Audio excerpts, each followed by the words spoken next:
உம்மை முழு உள்ளத்தோடு ஆராதித்து முழு பலத்தோடு அன்பு கூறுவே.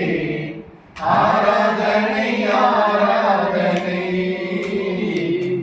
ஆராதனை ஆராதனை. அல்லேலூயா.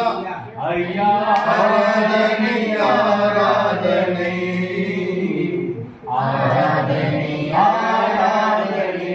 கர்த்தருடைய நாமத்துக்கு மகிமை. இன்றைக்கு ஒரு ஆசீர்வதிக்கப்பட்டதான வார்த்தை நான் நீங்க நினைக்கிறபடி ஒரு பெரிய பிரசங்கியோ அல்லது பெரிய பிரீச்சர் ஐயாலாம் பெரிய பிரீச்சர் இந்தியா தேசத்துக்கு வராருன்னா அநேகர் அவரை தேடி வருவாங்க. ஆனா நாங்க அந்த அளவுக்கு பெரிய பிரீச்சிங். ஆனா ஒரு சிறிய ஆலோசனை, இந்த பாடலை பாடினோட நான் ரொம்ப தொடப்பட்டேன். ஏன்னு கேட்டா என்னுடைய வாழ்க்கையினுடைய அந்தத்திலிருந்து இந்நாள் வரைக்கும் என்னோட வாய்களில் நான் அடிக்கடி மொழிகிற ஒரே ஒரு